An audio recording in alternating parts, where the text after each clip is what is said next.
You are now tuned in to Millenni-HER. The Millenni-HER. You are now tuned in to Millenni-HER podcast. With Rico Rhythm on the instrumental. Millenni-HER. You are now tuned in to Millenni-HER podcast. Tuned in to Millenni-HER. Tuned in to Millenni-HER podcast. Hey. Welcome to another episode of the Millenni-HER podcast. Episode 19, less stress, more flights. So, I mean, That's the motto. You could already tell by the title of the episodes, what are we talking about? We're talking about traveling. We're going to give you gems on how to plan a vacation on a budget. Mm-hmm. We have some hot topics about tips that really can benefit you. And even we're going to talk about the pandemic and how traveling has changed so much from when the pandemic first hit with the cheap flights to now. Yeah. Coronavirus. Okay. Yeah, and since the vaccination's been coming out, I mean, and then people, whether you hesitate to get it or not, it's definitely required in most of these tropical islands. Just as you continue to go from state to state and the regulations have changed, been lifted, been put back on, all of those things, we want you to be fully prepared and fully capable of what you need to do in order to travel safely and stress-free. But before we do that, we definitely need to get into the housekeeping of it all, which is making sure that if you are looking for tips on past episodes, I mean, we covered everything from police reform to recreational marijuana to schooling since the pandemic, Black spaces navigating corporately through while being Black. We have all of those episodes available, including season 1 and season 2, on our website, www.millenni-her.com. Yes. And make sure that you continue to support in many ways. There are many ways to support us, whether you're our Cash App, $TMP podcast. We accept donations. I mean, you guys have told us so much how you love our content, you love our events, but we need funding for those content and for those events. You got McDonald's money? Okay, we don't support McDonald's. Well, that's the phrase, though. But that's coming up on a later episode on why we don't support McDonald's. But, Shirlz don't. But I don't either. Don't be throwing me under the bus. All right, well, me and Ari don't. But if you keep watching our episodes, you'll understand why. Our beautiful merch here, we have this on our table every single episode. I mean, Millenni-HER, him, us. I mean, we believe it takes a village with the Millenni-HER podcast, and we need our village to support us so that we can continue to create amazing, dope content. But let's jump into hot topics. Okay. Hot in, so hot in here, so hot in. All right. So our first hot topic, I'm telling y'all, they done changed the game, guys. They done changed the game. I mean, layaway was such a huge thing in the 90s. Now check this out. They created a new thing, which is travel now, pay later. All this information we got is from the U.S. Today. According to the U.S. Today, an overall percentage of Americans are using buy now, pay later plans has jumped significantly. Travel companies are utilizing third-party credit companies like Uplift. Marv, you can pull up the picture to book more trips. Southwest Airlines has added a new financing option via Uplift for plane tickets. So instead of paying more than $1,000 upfront for a ticket to, for example, Hawaii, travelers can select monthly payments starting at $102 for 11 months. How amazing does that sound? It sounds really good, like feasible. Hey, I mean, if Baby Fat, back in the day, Baby Fat had a little pay plan, you had your rush card, yep. All of those things. If you progress it to now, Kmart, you had a layaway plan. Foreman Mills, you still can have a layaway plan. It's I thought they knocked down Foreman Mills. They stay saying they're going out of business. But they keep popping up because everybody loves them some Foreman Mills, okay? Don't sleep. But I just think I'm saying that all to say that everybody had like a credit system from, clothing stores to... or even Quad Pay. What's Quad Pay? Quad Pay, it allows you to do any store where you just make things in payments of 4. Yeah, like So just it's kinda like consignment that. groups. If you could do furniture, if you can do that, why not flights? Exactly. That makes sense. But I wanted to know, I mean, I understand that from what you're saying, you're for it, right? Mm-hmm.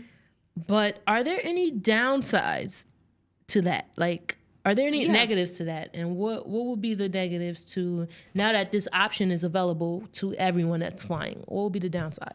Well, definitely more debt. I believe, like if you paid it off, some people ain't going to pay it off. Some people are just going to let it, go into deficit. I definitely think that that's something that stops us as people from really talking about that generational wealth that we be speaking about, especially when it comes to future endeavors. It always comes back to bite you in the butt. But I also think, like, in a conversation offline, if that's what you mean, sorry, is that, when it comes with that, then the options become more slim, or now it's becoming like Hunger Games of flights because Not Hunger Games of fun. no, because You volunteer as tribute or no? no, I volunteer if it means I'm getting on the flight faster. But my point is like, I think it's that now element of like, okay, you knew you had the money, so now you're getting on. But it's like people who, it don't matter if you have the money or not, they still taking these trips. But yeah. And even to piggyback off of what you're saying, like, more flights will be booked, more hotels will be booked. I also think it will stop. Like, I also think it will be the demise of those cheaper airlines like Spirit, Frontier. Spirit need to go anyway. I know. But some people love them, live by them for them backpacking trips. Not paying money for a napkin. The reason why I said it would be kind of the demise of them, because if people can still pay in advance, why do we need your cheap tickets anymore? Like, why do we need to be subjected to $50 tickets and paying $60 for your check bags, $70 for your in-flight bags, and then nothing other than water, like cramped spaces, things like that. No like running water on a plane. That was my experience. Paying to print out your own ticket, like $15 to pay out your own ticket. That's like 15. I didn't know that. It was $10, but I'm just putting inflation out there. Like, it's like that was a thing when I mistakenly rode Spirit. This was when I didn't even know it was Spirit. I didn't know what Spirit meant. I'm walking in there with my seemingly bougie self, like, you don't got this? How much is this? Like, oh, y'all bugging. Like, the customer service. Anyway, the point is, I'm trying to make. But can we? Because I'm about to go in. Hold on. Before you go in, I saw this meme that said, if you're trying to be a Spirit, fly Spirit. No. And I'm just like, wait, what? No, literally, Spirit Airlines. I mean, I need y'all to do better. But any of those affiliated, what I'm saying is like, why do we need to subject ourselves to that treatment for that price? And now we can pay for luxury and have luxury. Hey, I'm flying first class. That makes sense. Right. Okay. Hello. Paying starting to get, and I think also age plays a part in it too, because then that's where I feel like the inflation will really come in, because the downsides, it's like, okay, now, I mean, I don't even know what first class. Oh, first class? No, first class tickets be running, obviously depending on your location. But it's like, if I could put that on layaway, hey, I'm flying first class everywhere. And then you make this layaway you make this layaway payment 11 months. Like, I'm gonna pay that off before 11 months. Like, yeah, for sure. But switching gears to our second hot topic, which I thought was interesting.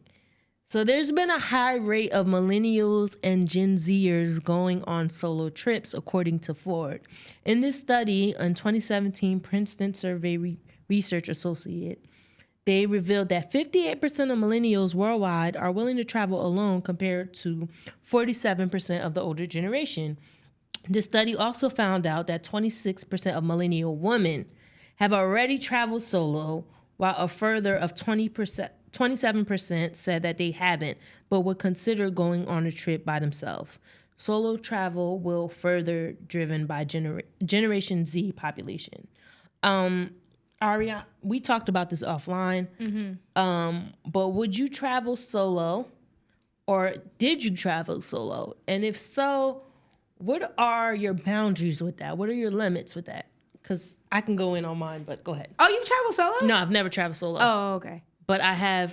I want to travel. Yeah. I want to travel solo, but I feel like there's, like, You want to eat, pray, love. I want to eat, pray, love, but I feel like I can't just jump into it. Like, I gotta start yeah. off baby steps. Like, okay, maybe I'll travel within the United States solo Yeah. and then travel outside the country. But That's I what know I was gonna recommend. I know millennials who just was like, you know what? F it, I'm going to Mexico by myself. I'm going to Jamaica. And, yeah.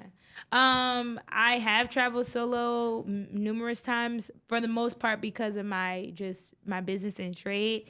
So in entertainment, you got to travel here or there to do business meetings or events like red carpet events, things like that. So that was really the main reason why I was traveling solo. I would have loved to bring a friend. But then when it came to after I had those experiences within the United States, that's why I was going to suggest that being a good idea if you are hesitant about traveling so far, but you're not trying to wait for these friends who are never going to have the money or never going to be about traveling. Which we're going to talk about deeper into the episode about traveling with groups. So it's like, if you want to be there traveling alone, I definitely think it's something worth exploring. And as far as the limits, I think that my limits were always like, okay, I'm not going to get you need to know yourself. So like for me, I like to party. I like not party hard, but party. Like I like to have a good time, whether that's going to nice restaurants, eating good, having nice cocktails, meeting new people. I'm a very social person. So like I'll make a friend. What? No, I said, really? You're so. Oh yeah, sarcasm. Really? I mean, out of both of us, I would never think you were that social. But hey, for real? Nah, I don't get social. Oh, that was a sarcasm?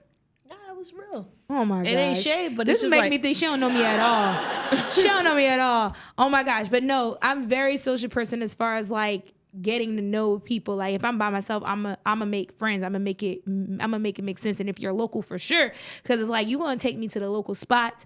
You're gonna make sure I have a local experience. So my limits are definitely not getting too like 1 or 2 drinks, monitoring my drinks, taking my drinks everywhere. I know there was kind of like a thing like in social media, like, oh, you take your drink to the bathroom. Hell yeah, I'm taking my drink to the bathroom. I'm taking it everywhere with me. Those are like, you're gonna change it up from what you're locally used to. Airbnb, things like that, I take into account more serious when I'm alone. I mean, guys, I've literally taken risks that, I landed on the other side, but now since the pandemic, like, I don't know, I'm hearing more and more of just like Airbnb hosts. The cat taking story. it. No, I was going to tell the cat story, but I'm saying like, yeah, like I'm just saying though, what I've seen is like now Airbnb hosts are like putting in cameras, like coming out with these fetishes where they're now checking out their guests, like, or even catfishing, or too. using their keys, like coming into the apartment while you're staying there. Like there are a lot of these cases out there since the pandemic where people are just going crazy. But I was going to tell the story about like me. I traveled on a work trip to Miami, and because of the price. Listen, the price of Miami is like really expensive, okay? And I had to put myself up for this trip. You traveled during the time where it was like peaked at the highest point. Right, I traveled in July of a year. There was it wasn't. It was Essence Fest. It was American ABA. Black Film Festival, and it was expensive. So I stayed with a host that had like 7 to 8 cats. Like, and I stayed with her, and I love cats. That's why it wasn't like a thing for me, but it was still like, oh my gosh, I didn't know. I know, oh my goodness, like, and I made it through. I never see my host, but she actually, that was another thing. She lived in there still. So it's like, I was her roommate for the duration of the time that was there, not like even by myself. So I just say all that to say, like, you got to know your risk factor. I also had the proper things to do. Like I had my pepper spray, I had my mace. I always slept with my door locked. I had my pre-selected contacts for if I was in trouble, like things like that. Always set an alarm, made sure, just booby trapped my room, things like that, that I brought with me to be secure. But that's what I would recommend if you're traveling solo, and those are my limits. I had the opposite experience of Airbnb where my host was really intoxicated and off some other things. And she thought my room was her room, and she walked into my room, and oh my god, it was crazy. It was like, where were you at? I was in DC. Like, you wasn't even too far. I wasn't even too far, but and then when we confronted her about it, she was like, "Oh my god, was that me?" Yes, and we're just like, you. "Yes, that was you." But I mean, more just to kind of bring it in together, what Ari is saying, when you're doing Airbnb, you have to be safe. You have to, of course, don't keep your money out. Even if you're traveling to a resort, because I've heard many situations where, housekeeping are stealing things. make sure you keep your valuables in a certain place. But we're going to give you all the gems about how to exactly sit there and plan your trip. Right. Yay! I know, I like that one. So let's get right into it. So when it comes to planning your trip, what is the first step? I believe the first step. I mean, I got all this information from a travel blog that I follow. It's called Two Wanderlust Souls. Their blog is amazing. They produce content on YouTube. Check them out. But step one is figuring out your travel budget. This is so important. Like, you have to look at your finances and figure out how much money you have to spend on your adventure. This will dictate a lot of the future steps, including where you can travel to and how long. So that's really important. Then it's like, or even travel based on your ideal flight budget is important too, because it's like, how much are you willing to spend on a round trip? Mm-hmm. Because everyone is willing to spend differently. If you wait to the last minute, of course, you're going to spend more compared to buying it in advance. I think it's also too, though, like into your steps, since we kind of talked offline about the things I found out, where that, like, to your point about traveling with your budget, is more so also an idea to, like, travel to the places based on your budget. So instead of saying, like, oh, I'm going to this expensive place and I'm going to be hella cheap while I'm there, that's no fun. I feel you. I've done it before. But it's like, no, I've done it before. Lived above my means because I really want to go to Honolulu, knowing well in that flight ticket alone was $1,200, $1,500. And then you want to live cheap with the locals for the rest of the time. You can still very well have a good time, but why not, if you have $750, why not just pick a place that'll get you there for $100 and you're able to like ball on a budget in a place. So if it's like, okay, it's summertime, or no, it's wintertime, you want to feel like you're in the tropical, maybe go to Nashville, Albuquerque, New Mexico, things like, find landmarks and travel on those budgets. Or even U.S. territory that you don't need a passport to travel. Virgin Islands, Puerto Rico. I mean, Puerto Rico right now is a hot spot, so it may be expensive. Well, now, but like when the pandemic first hit, it was like $75, $100. It was no more than $200 round trip. Exactly. It still was kind of like that until obviously the summer surge happened, and now we're getting back into the normalization of everything. But it was still, for the most part, no more than $300 to get there. Exactly. Or even, we'll talk about it later.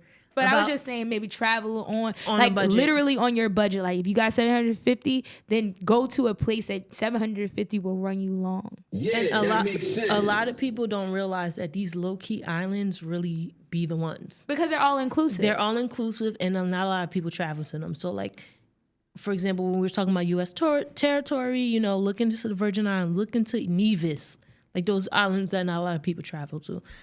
But step two, this is so important, guys. I mean, me and Ari, we've experienced this a lot because we travel a lot. But deciding on your travel style and partners. You can't just travel with anybody. Even if you think like, I hang out with these people on a regular, like we can go on a trip. But it's completely opposite. As you're going, you have to pick whether you're traveling solo or if you're in a relationship or newly engaged.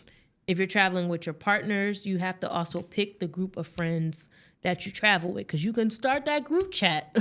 But once it comes time to payment, everyone just start dropping like flies. So you got to make sure you pick dependable people. Like I have a lot of friends where I love them to death, but I just know I can't travel with them. And that doesn't deteriorate our friendship. It's just that I know I can't travel with them compared to other friends where I know that if I tell them like we're traveling here, I need the money by this date, I don't even have to remind them. They already did their due diligence, put it in their calendar, like, okay, we're paying this date. Also, for Ari, she can relate to this more when it comes to traveling with family and children. For example, if you have children, you can't expect to plan a trip to Vegas, Unless you have your babysitters in place. Yeah, that's different if you have your babysitters in place. But pick more family-friendly places like Disney World. A place where there's a lot of children, activities. compared to somewhere that's just straight turn up. Yeah, Like for sure. I'm not bringing. I mean, And those are actually happen to be cheaper. Yeah. Than adult stays. And more fun too, because then it's like you wind up living like you're a kid with your kids. And it's like, okay, now you got to bang for your buck, as opposed to you think you're going to some adult resort and then it's all old people. not old people. No, for real. Elderly people. And, It was at this moment that he knew. elderly people. Y'all get my drift. The point is, it ain't fun. And it's like, it ain't as fun. And so definitely to your point, I think the family-friendly locations are best. The sitters is where it really comes in. And not sitters like or some resorts random that have person. like specific care for kids. That could be possible for those who may not have more than one family member joining. But definitely, I mean, like if you, again, back to this balling on a budget, or what Shirlz was saying earlier, travel based on your budget is like budget one person who is not willing to like call it early. Like if it's 7:00, y'all done had your family dinner. If it's that auntie who don't mind staying in the room and looking at her shows just because she knows she's on the water or whatever the case may be, which is the case for a lot of elderly people, then bring her, because she's going to be that sitter. You can have your child in the day and then party with your spouse or your girlfriends in the night. I agree. So let's move on to step 3. This is the most important part about planning your trip. Choose a destination. Do not limit yourself. Factor in, what do you want to do? What do you want to see? What do you want to experience? If you are an art person, you like museums, pick a place where you can visit a lot of museums. If you're into history, pick a place where you're gonna just experience history, learn about different cultures. Now, what you should factor in, and I've experienced this, which I didn't factor in, is checking what the weather is like. For example, hurricane season and its peak. I traveled to Mexico during hurricane season. It wasn't pretty. It wasn't a good experience. But now I know. Next time We still saw you on the gram, sis. I was still flexing on the gram, but you didn't know I was in lockdown and I couldn't leave the resort or the hotel. And all the bars and everything was shut down. Life is unfair. Seriously. I love Malcolm in the Middle. Also, it's important to check peak times. And what I mean by that is because there's a certain time in the year where, depending on where you want to go, all hotels will be booked. Expensive. All hotels will be booked. Also, just research landmarks. Like, for example, if you're into French cuisine, if you're into the Eiffel Tower, you're like, all right, I want to go to France because I want to see the art. I want to see this and that. Follow travel bloggers. This is a low-key gem. Facebook, like, follow travel groups. There's literally, if you type it in, you can click to join, and there'll be like solo travelers or black travelers or black millennial travelers. So if you type that in to the search engine of Facebook, they will lead you to those groups, and you should join them. And that'll also help you with your solo tripping ideas as well. So like if you know for a fact that you want to travel by yourself, or you just don't want to wait for others, travel groups will help you find a friend on that, a roommate, assignment, just people who are also on the same wave as you. And then y'all can all eat, pray, love. Eat, pray, love is just like the theme. Yeah, if y'all ever seen that movie, I mean, it ain't no... it's a movie for everybody who just wants to disconnect from their normal life and kind of lead another one, which is unattached, existential, and live your life. But definitely to your point with the destination idea of it all, like I really like the idea of choosing your destination based off of, like you said, what you want to do. So like if you want to just relax, try not to go to a lit city like Vegas, NOLA. Yeah, like, or even because it's also tempting, it defeats the purpose. Like it causes you to spend more money than you would have liked. But if you wanted to go to a party town, now that's your element. But if you just wanted to relax and hang out with the family, maybe set yourself in the environment to be successful so that you can spend time, you can get work done, you can relax and not think about, oh, I see these people heading out. Because it's subconscious, you'll still think about it. That's why them low-key islands be the gems. On the islands of Waikiki. And step number 4, booking flights, okay? you have to know when to book a flight. This article, it's from Kayak. It says that in the U.S., it should be 54 days in advance to your trip. According to Skyscanner, Tuesdays is the best day to purchase flights. Most airlines drop their discounts on Monday night, so you can pick up the best prices on Tuesday mornings. Typically, you save between 15 to 25%, which is amazing. Because I definitely think you need to reserve ahead of that. Well, 54 days? Yeah, I think you need to plan like at least like 4 months in advance. That's just me. Okay. So you can budget better, you can figure out better. But I've also heard of people who like will do it like a week and a half because like when a flight or something's trying to really book their seats, they'll just drop randomly. Really? But you got to be on it, though. You can't just be like That's the why you got to person. sign up for the notifications like Airfare Watchdog, Google Flights. Like they will really help you out with those things we were talking about traveling on your budget or like just alerts on those destinations that are usually in your budget. They'll give you those notifications when prices drop to your what you specified. And also I find Thursdays a really good time to book flights Really? as I well. always thought Wednesdays are the worst. Tuesdays are. I always book my flights on Tuesdays. Always. Like Tuesday nights. Of course, we kind of touched on it, but we're going to reiterate it again. Research things to do. I mean, we live in an age of social media, of technology. I mean, Pinterest, travel bloggers, they're all over YouTube, Instagram. Hashtags are a gem, okay? Like you can literally, for example, if you want to go to Jamaica, hashtag Montego Bay, and you'll find plenty of things to do. TripAdvisor really comes into hand, too, because they'll tell you, like, the danger of the city, the Yelp fun will help parts. too. Yelp, too. And traveling podcasts, too, because they have podcasts for everything. I would also say, for step number 7 that we have here, get traveler insurance. I know sometimes we don't want to spend that extra buck. I also think you need to research your travel. Yeah, you have to research it, but I think you should definitely get it because, I mean, we all seen an unforeseen circumstance, which was the pandemic. I don't know about you, but I had a lot of flights booked prior, and I didn't have travel insurance, so I basically lost my money. Accidents are gonna happen everywhere. We don't predict when an emergency is gonna happen. So at least you know that if you have traveler insurance, that you can be refunded your full amount of money. And also, I've heard situations where someone had traveler insurance and they lost their bag. Like they lost their bag and they were refunded everything that was in that bag. So that's why I think it's important.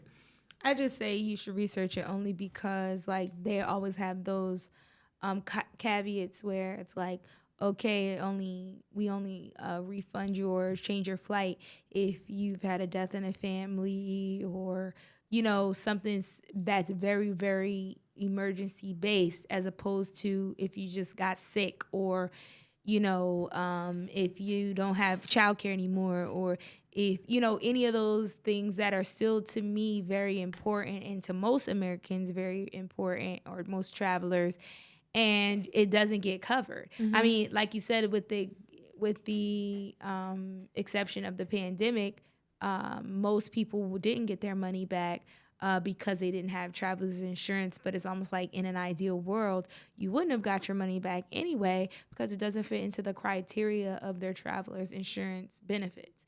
So I just think it's like definitely research that, like Priceline, just those third-party sites with their insurance. Be the gems. Don't. But if You said they don't? No. So do you do They it don't through- help you. Going through the airline's insurance. Okay. That's way better than third-party insurance companies because it's still based off of the airline's policy. So that's how they really So get another you. gem for So you. yeah, maybe $20, but go through the airline's insurance before going through the third party if you can. Do it. Okay. And then, of course, packing. Pack ahead of time so you're not rushing at the last minute to get everything you need. For example, if it depends on what you're taking. I saw this post on Instagram, which I thought was funny, how like planning a trip, going to the trip is more expensive than you would spend on a regular. So that's like hair, nails, eyelashes, getting new outfits and all that. and then you end up spending like $800, and it's just like, that wasn't in my budget, but it happened. Also, I think too, the travel risk part is like, I was thinking more so when you put that, I thought you meant like check bags versus yeah, I know. I was gonna get to that. Okay. I just wanted to mention that. Okay, gotcha. Marv, you could pull up the picture. Okay, so this is very important. Carry on versus check bags. It's important because most people don't know. People just think that, you can just bring on the carry-on bag, which is the suitcase, the little carry-on suitcase that Marv posted up. But you can also bring that with a personal item. Yeah. Too. But I think what I was going to say to that point is like to make sure that I've heard this old folk tale, and I think it's really beneficial, like to carry all of your important details, or at least carry up most of your important details in your carry-on and the rest of your stuff in your checked bag. So, and then if we're talking about clothes, carry at least one outfit, one or one personal item as far as like underwear, medicine, contact solution. Like those things in your, and like I said, back to the one outfit idea, like all of those things, your charger, things like that in your carry-on and or personal item, because if your check bag goes missing, at least you have an extra outfit, at least you have your money, your cash. Those things are really important in your bag that you will carry with you. I think it's really important. I think that's a great mention, but also knowing to bring items that are less than, 3 ounces, no more than 3 ounces. So it's like, don't wait to the last minute, because I've experienced it where I waited to the last minute to go to Walgreens to buy travel size things, and they didn't have any. So what I'll usually do is go to the Dollar Tree, get the travel size bottles, and fill your things, whether it's shampoo, body wash, contact solution. It would definitely help. And our last, this is another important factor that we need to bring up, is make sure you bring your essentials. This includes IDs, license, passports, credit cards. Insurance cards are important because, like we talked about, unforeseen circumstance. You never know what can happen to you in a different location. Like if you get sick, if you have to go to the hospital, but you don't have your insurance card. So it's important to make sure that those are packed.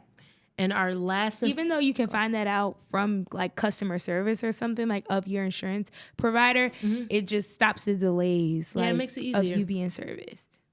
And our last step is the last minute prep, which I think is like super important, which I always make sure I do the day before the flight.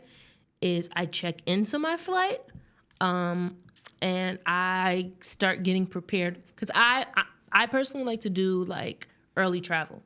Because I want to it's always cheaper flights. It's cheaper flights, and I like to get to my destination to get the full experience. So I'm getting on 6 a.m. flights. Oh, so my mindset is also like early flights means no technical failures. Like, how you be on that afternoon flight, all of a sudden the plane ain't coming on time. You gotta change the gas or whatever you gotta do with the plane. It's like, all right. I'd rather just have the 6 a.m. flight, get me there, and then everybody else behind me, it's too bad, so sad. See, I don't plan on sleeping when I'm on vacation. I plan on taking a quick cat nap. So I'm gonna sleep on a plane, and I want to get to my destination early. So when it comes to preparing for my early departure, I make sure I eat breakfast.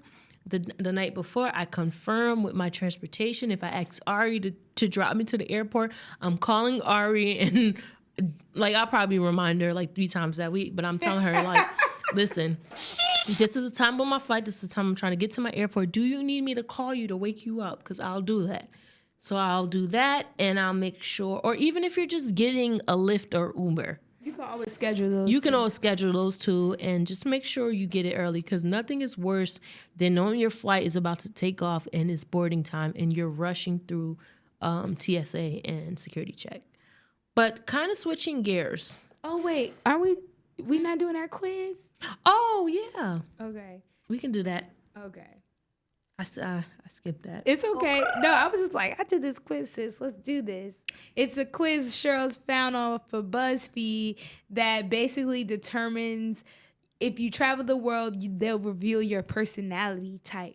Okay, so you want me to go first? Yeah, if you got it pulled up, go ahead. Okay, so it says that I'm creative. Wait. First, go over the kind of questions that they ask you and why it's like a cool quiz. So they ask you like your different choices of carry-on bags. What do you like to do? If they'll give you an option, like if you was in Europe, what monument would you most likely want to see? You know, so based on those results, based on those questions, they give you your results. So I got creative. You're artistic, resourceful, and always find unique solutions to complicated problems. You're more quiet and reserved in new situations, but your voice shines when you're in your element. Don't ever let anyone get in the way of your visions. Yeah, that makes sense. That makes a lot of sense because that's definitely me. I'm very artistic. I'm very creative. I can be, to people that just meet me, they think I'm shy and I'm quiet, but then when they get to know me, they're like, oh, you have a powerful voice. And I'm annoyed at this point because this always happens when Shirlz and I take a quiz. We always wind up with semi the same results, and that was my exact same results. Was that I'm a creative as well. So yeah, we both take risks. We like to find solutions to problems, which most of the time is our travel partners. So we just cancel them out all together and just go with the flow. But I think it's a great quiz to follow. BuzzFeed.com, personality, travel the world personality quiz. Just type that in and you'll be able to find it. And it's a quick quiz. Yeah, it's like 7 questions. It just helps you, like when we talked about in our previous relationship episode about love languages, red flags, green flags. Travel is a big one for a lot of millennials. So it's really good to just figure out your personality. That way it can also add as a dating barrier for when you do meet somebody and figure out if they are on the same even keel and same vibe as you. Okay, so switching gears to traveling during the pandemic versus now. So I wanted to talk about the pros and cons. When we all know when the pandemic first hit, people were afraid to fly. The airfare was so much cheaper. You could find flights for like $50 to any of your favorite destinations, but it also came with maintenance.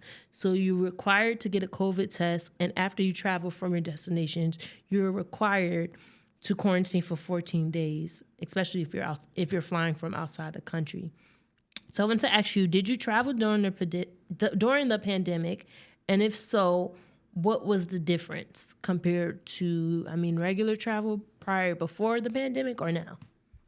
I think the main difference, I did travel during the pandemic a bit, but I think it was kind of normal for me because I travel within the United States, so the rules were kind of the same.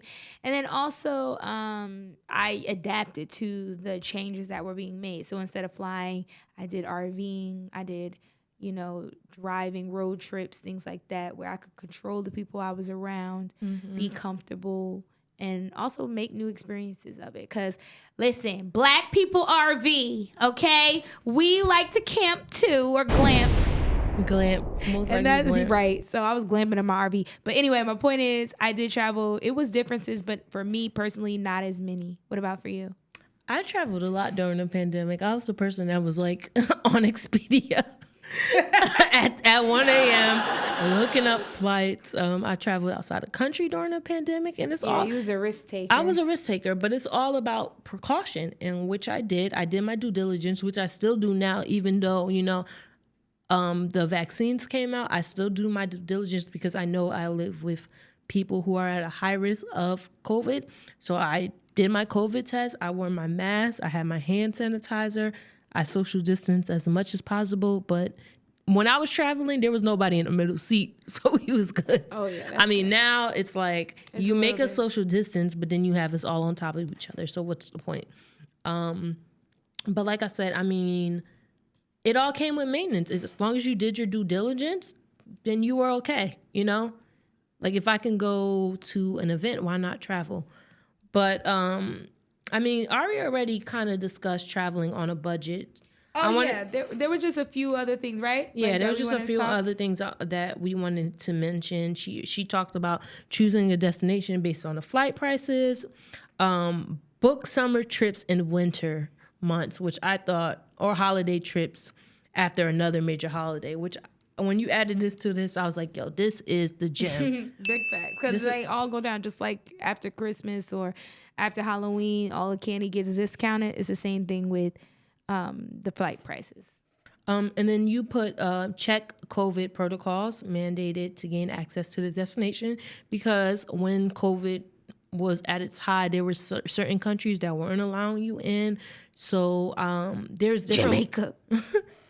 I mean, that's why everybody was going to Tulum, Mexico, or Cancun. Because they're the only ones who's like, just come. Just come. But it's important to just know their regulations, know that, for example, Jamaica requires a COVID test in and out. So meaning like you would have to get tested prior, but before you leave Jamaica, you would have to pay an additional $100 or $200 to get tested. And then on top of that, if, let's just say, God forbid, you come out positive, you got to stay out there for 14 days on your expense. Compared to there was other countries that were being really more accommodating. Like Mexico was at least allowing you to be on their expense. This is important too. Fly out and in on weekdays, not weekends. That's important. We know weekends are where people are off, so they want to fly. I mean, if you catch a weekday flight, it'll be cheaper. Invest in a portion of budgets to a travel agent. This is probably the most important thing on this whole list. If I ain't gonna talk about anything else, it's gonna be that.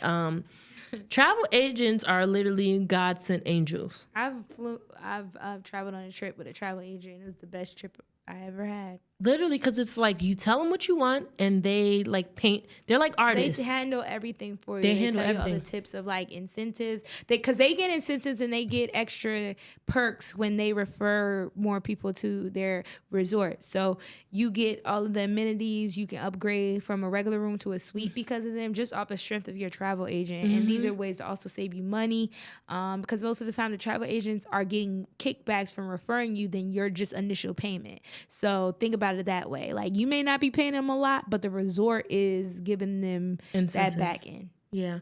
And of course, pack light, like Erykah Badu said, pack light. Or Queen Naja. Or pack light. I mean, but we know where she got that from. Okay.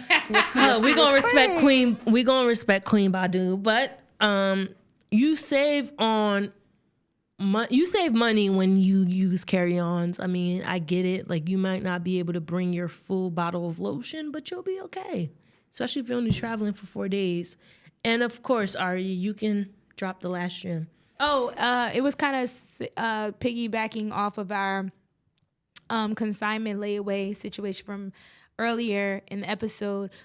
Travel credit cards. I was very hesitant about them in the beginning. Like my financial institution offered me travel credit cards. I thought it was a hoax, but it's really not. Like, you get extra points for it. You get cashback deals. You get more credit on your credit line that helps your credit score. It helps you just in your your collateral. So I think it's really beneficial, and it goes straight to your travel expenses anywhere, not just your flights, the food you eat, because it's where you're eating it. So they know for a fact that you're on location based off of where your billing address is, and et cetera. So it really also gives you those extra, that extra money as well. And yeah. So to conclude, we covered a lot. We covered how to, how to travel, when to travel, who to travel with, traveling on a budget. We even discussed the pandemic versus now. We gave you a lot of gems on just travel blogs, social media, hashtags, and all. But it's time to get to our Black Business of the Week. And Ari actually has it on, but Marv, you could pull up the picture. Wait, I don't. You found it. I was like, I didn't bring that up. Yes. Kalichi, shout out to Sasha, shout out to KC. They are past guests of the Millenni-HER podcast, and they're also great influencers. Kalichi Lifestyle is their brand on Instagram, and they just they drop tips on how to travel, when to travel, great destinations to travel to. They have a blog. They have merch, which is shirts and jackets. Exactly. And you can follow their blog on www.kalichi.co. And this picture here, and then you could Marv, get on me real quick. I could do it better. Okay, so I'm like better than the picture. I'm passport tatted out here. Okay, shout out to the brand. Make sure that you go on their website and support. And yeah, they have jackets, they have shirts, and it's for women, it's for men, and definitely just tag them and support them on the way. Support Black business. Dope. Support Black businesses. But I guess to conclude, I mean, we covered everything. I created this outline and I learned some gems on this outline that I'm gonna take into consideration. I'm tired of being here. I'm tired of being here. I mean, you follow me on social media. I'm always traveling, but I always put the location as minding my business because people be too in my business. But I've learned how to travel on a budget. I've learned how to plan a trip. I've learned that you can't just travel with anyone. I mean, this episode was very insightful. Well, I want us to just make sure that we share and we be completely transparent with our listeners. That we're giving you all these gems in season 3. We've talked about so many episodes, like I mentioned at the top of our episode. We have only a couple more before the end of this season. If you love our podcast, share it with someone.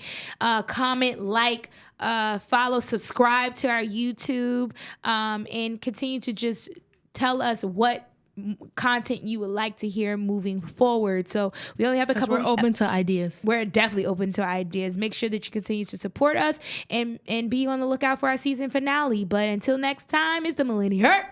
Millenni-HER. Cheers. Toast. You are now tuned in to Millenni-HER.